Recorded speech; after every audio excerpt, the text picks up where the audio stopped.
Hi everyone, welcome back to Pine Hollow Auto Diagnostics. Today we have a very interesting car, my first ever Maserati. It's a 2016 GHIBLI Q4 with the V6. Pretty sleek looking car. Q4 and oh, customer complaint is it runs like garbage. Misfiring, no power, setting timing codes. Let's see what codes it's setting. Camshaft position sensor circuit performance bank 1 sensor 1. Crankshaft camshaft timing misalignment bank 1 sensor 2. Then cylinder misfire 1, 2, and 3. That looks really expensive right off the bat.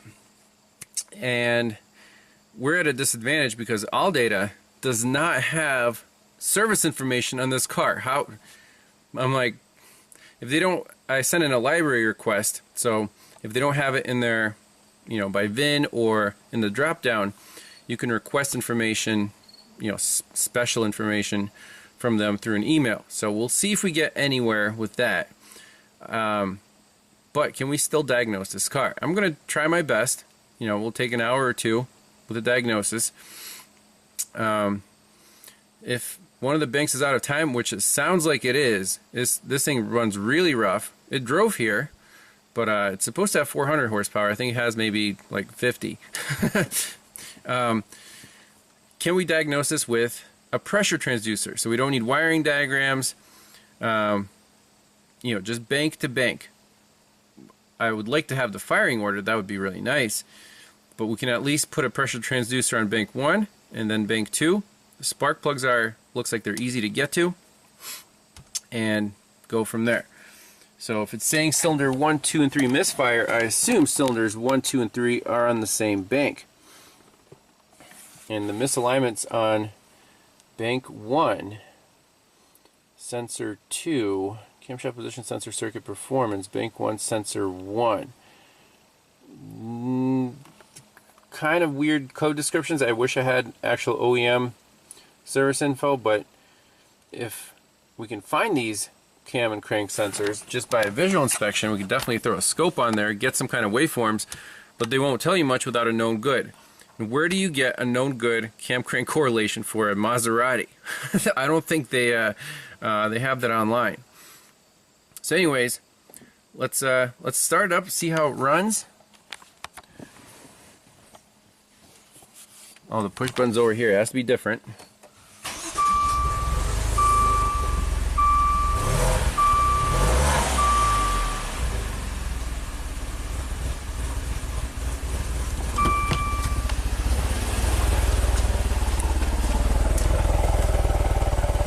Smells like raw gas.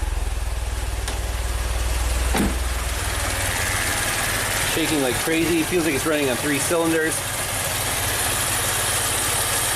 So these are probably the VVT actuators here. This might be a cam sensor.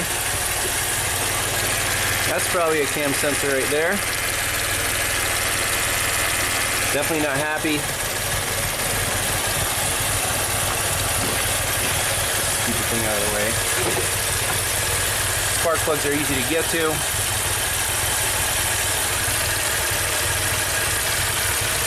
So let's do something. So in the engine computer menu, if we look at data stream, dynamic parameters, so there's 86 data PIDs. Let's just see what's available. So let's look at engine speed, mass airflow, and then there's air mass flow HFM and HFM2. Injection time. So there's lambda and lambda 2, okay. Relative fuel mass bank 2. Multiplicative mixture adaptation factor at actual load, bank 2, multiplicative mixture adaptation factor at actual load. Wow, some of these data PIDs, I've never seen data PIDs like this. Angle of inlet camshaft edges relative to crankshaft, Angle of outlet camshaft edges relative to crankshaft. So I'm assuming it's intake and exhaust.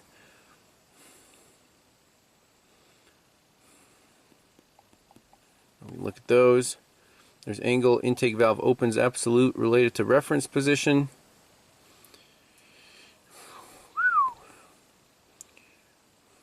Ignition.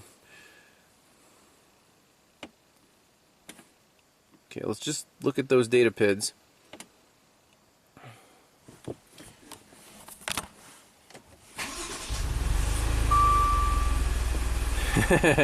Look at that. Airflow 1 is like nothing. Airflow 2 is 19. So I think it adds them up, and then you get the real mass airflow. I'm not exactly sure. I'm going to raise the RPM a little bit.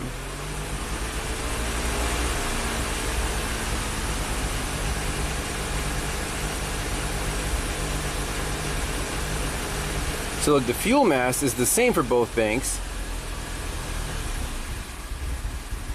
Right there. Bank 1 is completely dead in the water. Let's figure out which one bank 1 is. I assume there's two mass airflow sensors in here.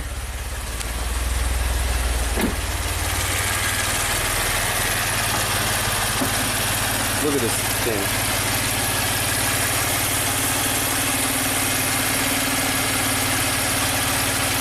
It's turbocharged, obviously. Do you see any sensors? Let me get a light. But this right here, that's pretty nuts. Bank 1 is not breathing like at all. Just for the hell of it, let's do a cylinder drop test. So it looks like this is probably bank 1. Cylinders 1, 2, and 3. So let's unplug this ignition coil. No change.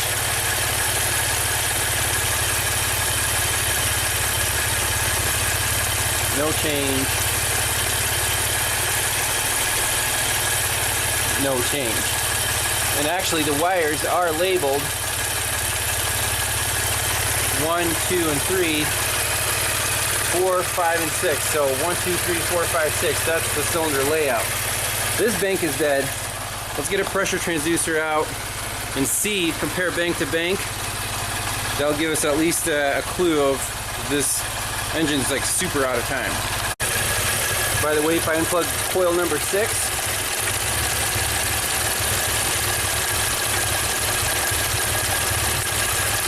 is there a drop?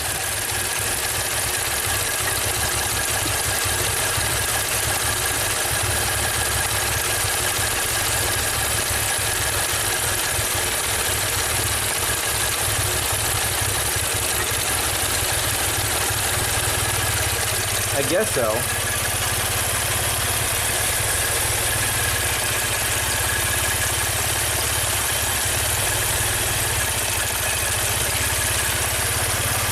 It runs about the same with this bank completely unplugged.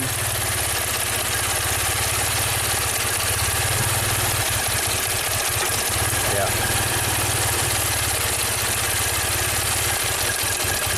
There we go. Okay. Well, as I was afraid of, all data says we currently do not have information available for the vehicle make. You might try OEM service info here. And this is a subscription service, blah, blah, blah, blah, blah. So I'm not interested in that whatsoever. We know the banks, cylinder layout already. Let's pop in a transducer into cylinder number 1, sync it with the number 1 spark event, and see. I'm sure we'll find something interesting. And if the car runs on, if we can get the car started on 2 cylinders, we can put a transducer on, cylinder number 6 or whatever on bank 2, and see if what a known good looks like. It won't be really known good because the car runs like garbage, but at least you'll be able to see kind of, if the cams are way out of time. And they're going to be way out of time because bank 1 is not contributing at all. You can see it's not breathing at all, even judging by that mass airflow data. Let's go. Okay, so I popped out number 1 spark plug. It is an NGK, and it looks very black and sooty, not wet, so there must be some kind of combustion going on, but definitely not enough to contribute to power. So adapter, it's a 12 instead of a 14 because, you know, Maserati has to be special. So let's screw this guy in.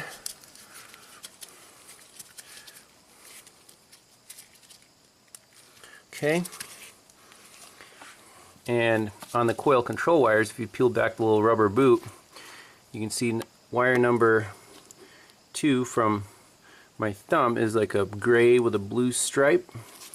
And then on cylinder number 2, it's a gray with a black stripe. So that's got to be the control wire. I'll just put a probe in here to sync the pressure transducer. I don't know if we'll get a signal with the coil unplugged. If we don't, we can put the coil back in with a spark plug,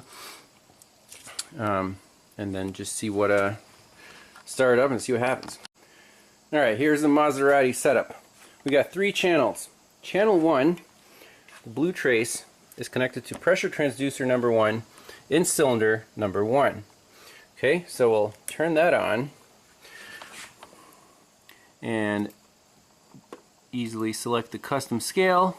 This is the 265 PSI transducer, and we can bump up the pressure. Well, I don't think we'll see any more than 80, so we'll just leave it there. Channel 2, second pressure transducer. Turn that on, make sure the light is on, and that is on the intake manifold vacuum. It just popped off. I think it's the purge line. So if this bank is not consuming any air, it probably won't be pulling vacuum on the intake manifold. So that'll be very interesting to see. And that sensor is my vacuum transducer, and we'll set that to minus 50 to 30. So right now it's at 0. Lift it up.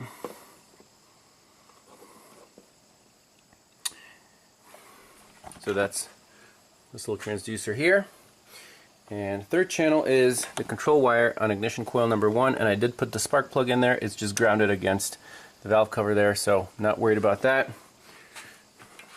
So channel 3, we'll just make plus or minus 20 volts. That'll be our little sync pulse, wherever that is. I'll put it up here for now. Alright, let's start it up, run it, see what happens. Alright, here we go. I'll let it idle. Rev it up. Come back to an idle, nice and steady. And shut her down. That's all we need. Alright, let's see what happened here. So let's back up. Well, it did go above 80 PSI. Vacuum's minus 9, okay.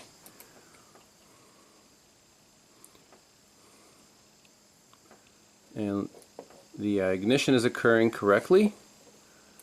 See the green trace right around TDC. Not bad.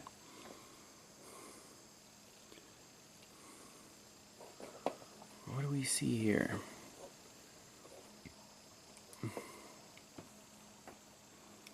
So peak is 80 psi, so we can actually drop the scale down a bit. But this is not normal. So intake, let's put in some cursors here. Minus 4 psi. This should be around minus 10, but the engine vacuum is very poor.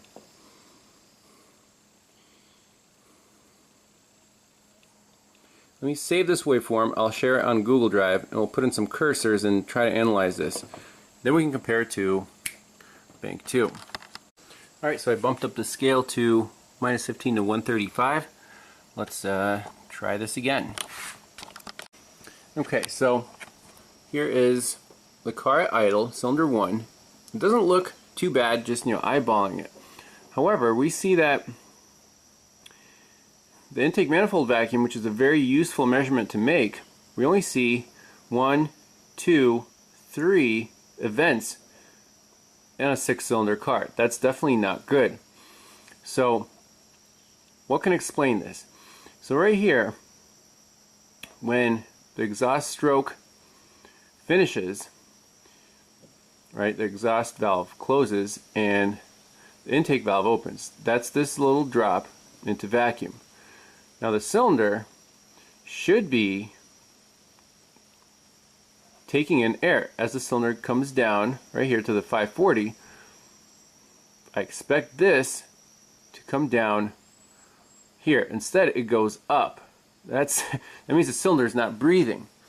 Why is that?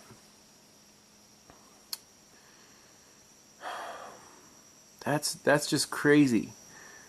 So the exhaust pulse, cylinder is a TDC, power stroke, exhaust valve opens, and then the cylinder goes back up. So this is TDC exhaust, intake valve opens, exhaust valve closes, and then it should pull a vacuum right through here, and before, you know, starting the compression stroke. We don't see a good pull, a vacuum pull right here. You see a little drop, and then the next cylinder in order, this is a bigger drop, right? So it looks like something's delayed, something's retarded. What could it be? Intake or exhaust or both? Without knowing the layout here, I mean, just visually, looks like a timing chain setup. And then, you know, it's 2 cams per bank, obviously, intake and exhaust. So did the whole chain shift backwards? I mean, the codes, camshaft position sensor circuit performance, that's weird. Bank 1, sensor 1, and then crankshaft, camshaft timing misalignment, bank 1, sensor 2. So I assume sensor 2 is the exhaust, which would be this bank, or this cam right here. That's the exhaust, so it'd be this sensor right over there. Now, is that enough evidence from this and from the codes to say you need to rip apart this engine? I would say we want to make sure that these valves aren't stuck. We want to make sure that the cams are in the default state. So we can unplug them. We can even take them out. They're pretty easy to take out, and make sure the pin isn't like stuck out to cause any shifts. You know, if the exhaust cam is shifted over, then the exhaust valve is staying open too long, and that's why we have no, this rise right here is abnormal. So we can do this exact same experiment on cylinder number, whatever, 6, and see what exactly shifted. So I'm going to save that. Let's put the transducer on cylinder number 6. By the way, the spark plugs, this is cylinder number 1, black and sooty. This is cylinder number 6, black and sooty. I mean, the engine's running really poorly, so that's not too surprising, but we know at least this bank is contributing. That one is not. So pressure transducer is installed. I'm going to ground out the spark plug on the engine cover, and we'll start it up. Alright, so cylinder number 6. What do we notice? Very different waveform. We have this little hump here at the end of the exhaust stroke, and that is actually common for turbocharged cars. So I'm going to save this, and then we'll compare apples to apples here, and also what is happening to the intake manifold vacuum. You can see right there, there's a nice drop in vacuum as this intake valve opens. Not so for the other bank. Pretty cool. Alright, let's analyze some in-cylinder pressure waveforms. So, I have the ruler set up, and I want to know when this exhaust valve is open. You can see at this cursor, starts opening, And then this cursor closes definitely because a little positive pressure is built up before the intake opens. So there's no valve overlap. And these numbers are, it opens at about 137 degrees and closes at 370 degrees. Okay, delta 233. So wrote that down, 137 to 370. Now let's look at the bad bank, bank 1. You can see it's shifted to the right significantly. We need numbers. So it starts opening right here at about 175 and closes. Now keep in mind, it's so late that the intake valve opens before the exhaust valve closes. So it actually is completely closed by the end of this little drop. Okay? So right here it's closing and the intake valve is open, so you get some vacuum forming in the cylinder, but right here it's completely closed. That happens at about 410 degrees, and our delta is about the same, 236. This one was 233. So the duration is the same, but it's shifted right. It's retarded, but by how much? So 137 to 370, 175 to 410. That's about a 40 degree shift to the right for this exhaust bank 1 cam. Okay, so now this thing has variable valve timing, and the exhaust cams on any engine, they are set to retard. So when the solenoid, is duty cycle controlled, it pushes the little thing in the phaser, and that retards the exhaust cam. Intake cams are meant to advance. That's just a general rule of thumb. Now this exhaust cam is retarded by 40 degrees crank.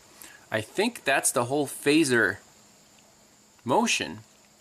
And keep in mind, exhaust phasers must have a return spring because they're being retarded, against the rotation of the engine, and to catch back up, they need a strong return spring to advance them.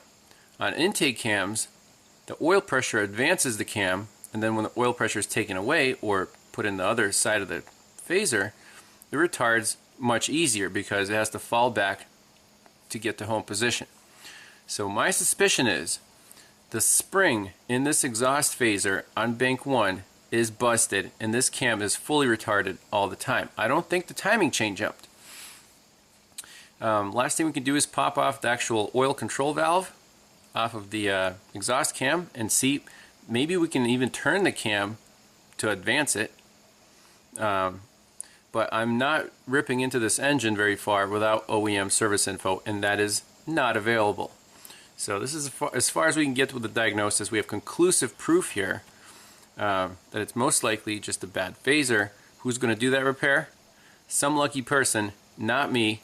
So, if I had OEM service info and I did some research on the job and parts, where are you going to get parts for a Maserati?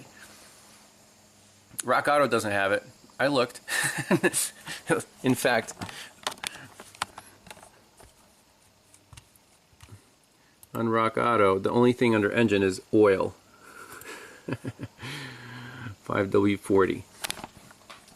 Yeah, so good luck to the owner in getting this fixed, but the diagnosis here, that's what matters. So let's pop off that oil control valve, see what's going on. Alright, let's unscrew these little bolts.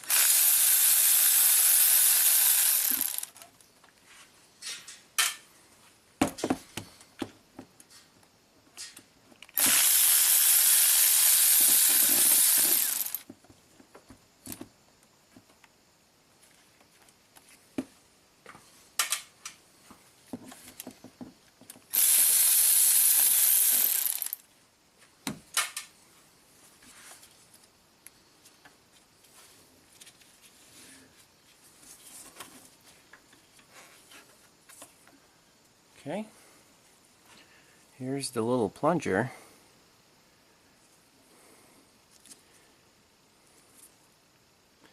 And it does move.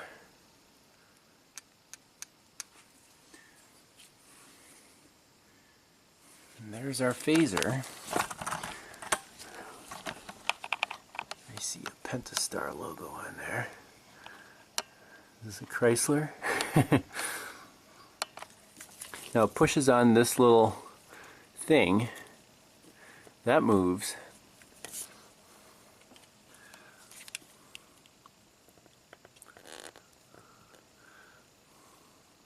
I'd love to try to turn this. Right now, if it's fully retarded, we turn the cam forward. I doubt it. So this is our bad part. There's the chain in there. So that's the end of the diagnosis. If you want to repair this car, let me know. Otherwise, thanks a lot for watching. Beware of exotic Euro stuff. And we'll see you next time. Bye-bye.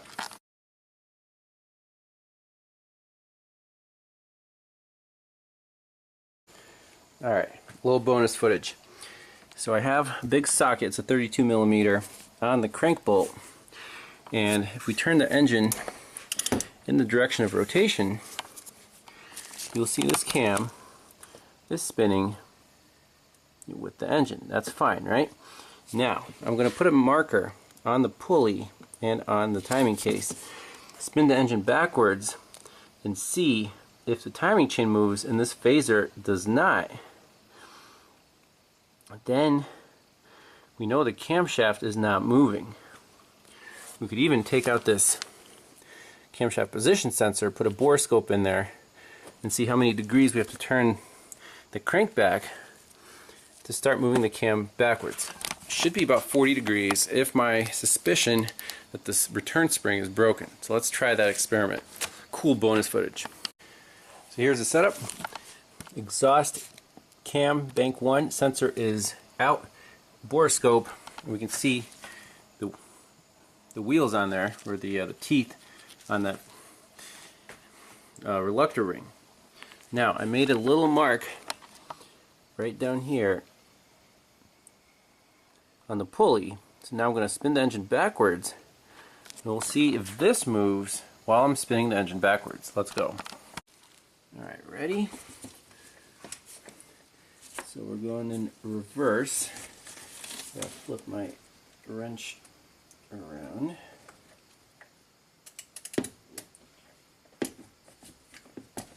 Okay, here we go. It's not moving yet.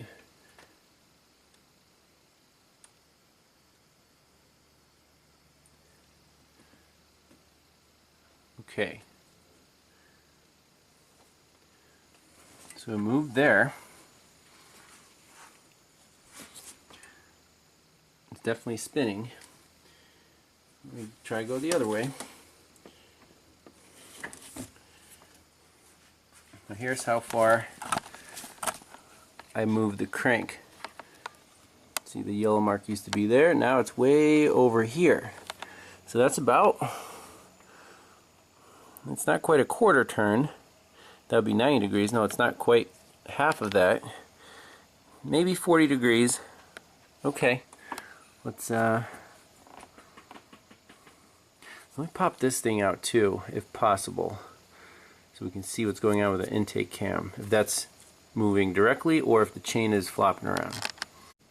Alright, let's line the camera up like that so you can see the cams. I turn the engine back forward.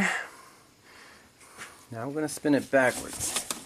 I'm wondering if this chain is just super loose. It's not supposed to be that loose at all.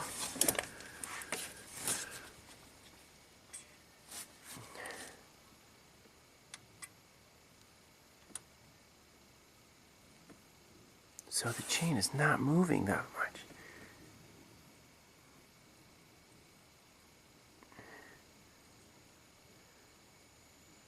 And now when these start moving, when the chain starts pulling on it, we get instant movement of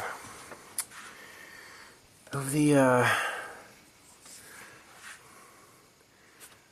reluctor wheel.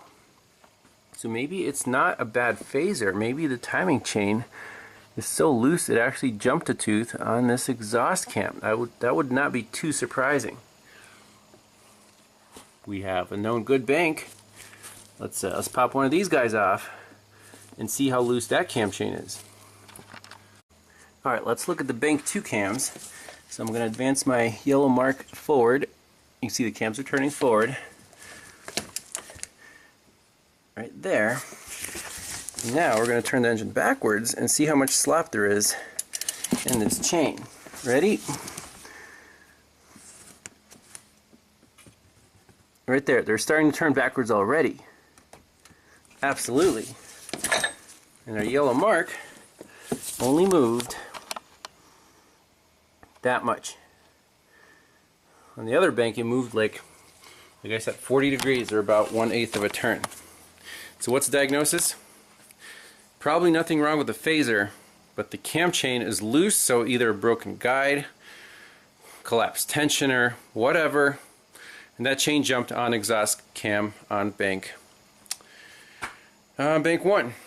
And that's it. So if it's flopping around this side, that's the tension side is right next to the exhaust bank. Boom, jumped a tooth, or however many teeth, I don't know, but it's definitely retarded. That's the end of the diagnosis. So we went one step further, doing a little bit of engine internal analysis, just looking through these ports, which is nice to have, and we can see night and day. Bank 2, chain is nice and tight, cams move perfectly. Bank 1, huge slop. You can even hear the chain there, like, so maybe the tensioner's busted or whatever. But I'm not going into that engine. Someone else is, or this car is going to the auction or something. But in cases like this, when they drove it here in this condition, you have to sign, make them sign a waiver like, it's already broken, I didn't break anything. If you drive it away and it completely grenades, not my problem. Cover your ass. Thanks a lot for watching. We'll see you next time. Bye-bye.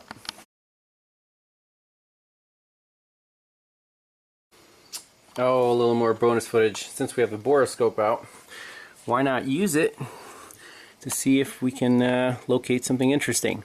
So I have it shoved into the intake port, and this is the the solid side, or just the guide side, and this is the tensioner. The engine is spun backwards, so the tensioner is basically collapsed. The tension is on the tension side. Now, I'm going to spin the engine forward. Look what happens to the tension side.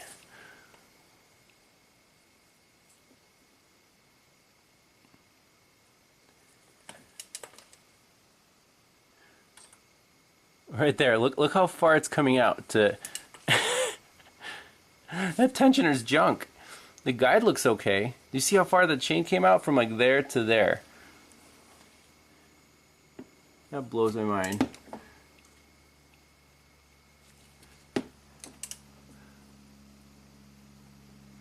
Wow.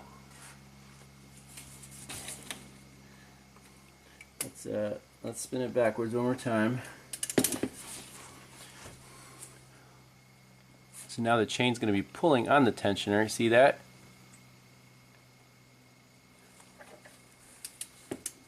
It's still collapsing it. Still collapsing. You can hear it. No wonder the timing jumped. Oh no. Did it jump the timing? Let's spin it forwards.